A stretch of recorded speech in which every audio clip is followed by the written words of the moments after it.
I imagine that right now you're feeling a bit like Alice. Tumbling down the rabbit hole? You could say that. I can see it in your eyes. You have the look of a man who accepts what he sees because he is expecting to wake up. Ironically, this is not far from the truth.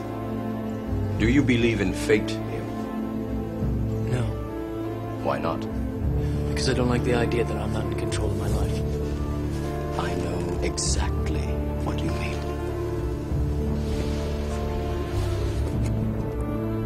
Let me tell you why you're here. You're here because you know something. What you know you can't explain, but you feel it. You felt it your entire life, that there's something wrong with the world. You don't know what it is, but it's there, like a splinter in your mind, driving you mad. It is this feeling that has brought you to me. Do you know what I'm talking about? Matrix. Do you want to know what it is? The Matrix is everywhere. It is all around us. Even now, in this very room. You can see it when you look out your window, or when you turn on your television. You can feel it when you go to work, when you go to church, when you pay your taxes. It is the world that has been pulled over your eyes to blind you from the truth. What truth? That you are a slave, Neo. Like everyone else, you were born into bondage, born into a prison that you cannot smell or taste or touch. A prison for your mind.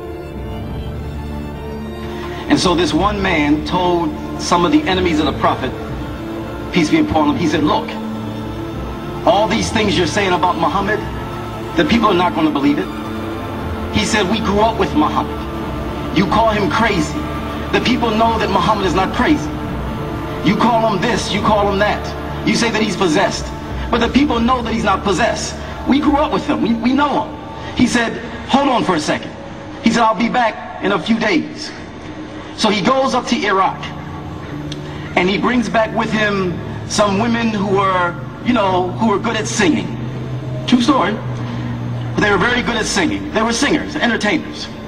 And he brought them back to Mecca. And he told them, whenever you see someone come under the influence of the teaching of Muhammad, you go over there and start singing. Sing to them, right? Entertain them. This story is an excellent example of how people who are afraid of the truth use their media. They use their media, they use their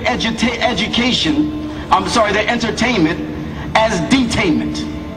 Whatever media they have, whether it's today the radio, the TV, the newspapers, movies, what have you, the media will be used to detain the people, to keep them locked into a certain type of thought, a certain type of pattern. And so when we understand that this is how people who are afraid of the truth use the media, then when we look at the media today, and you look and see the purpose of the media, the purpose of the media is basically to do one thing, to keep the people locked into the Matrix. Y'all saw the movie. To keep people locked into a fake world, a world of deception that they will buy into and will look at being a world that is legitimate, although it's destroying their health, although it's destroying the relationship with their family members, although it is destroying them spiritually, intellectually, morally, and ethically. They will look at this system that is actually hostile to them and actually buy into that system and actually support that system and actually support that lifestyle. They're stuck in a matrix because this media is here and designed to make sure that they ask no critical questions.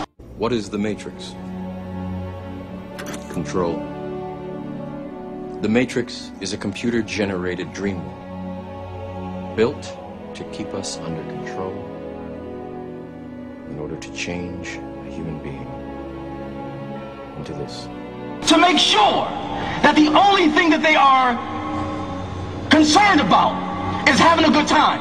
The only thing they're concerned about is filling their bellies. The only thing they're concerned about is acquiring more and more material things.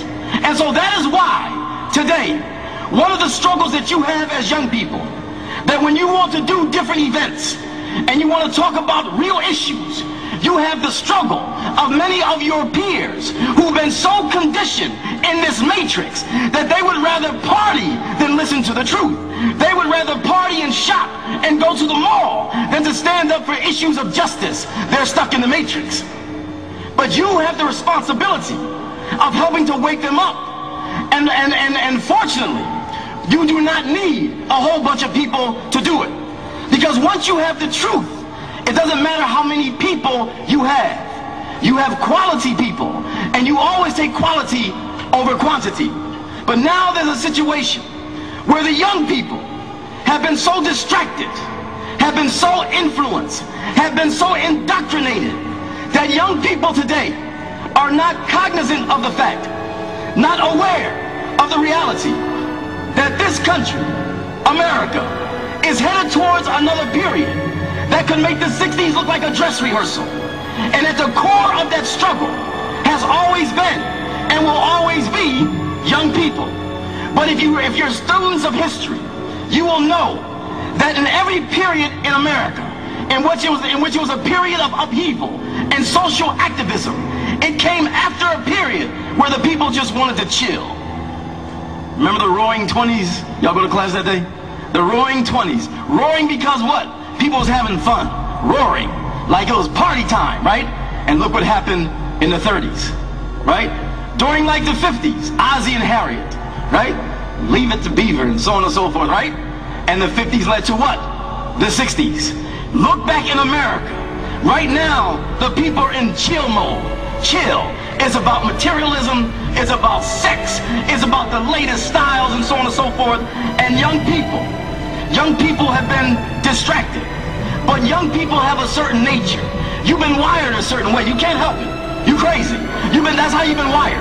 You're optimistic. You're daring. You're enthusiastic. You're idealistic. You're courageous. That's how you're wired right now. And so although there are attempts to get you to go away from your nature as young people, at some point in time, you're going to wake up again. Because that's your nature.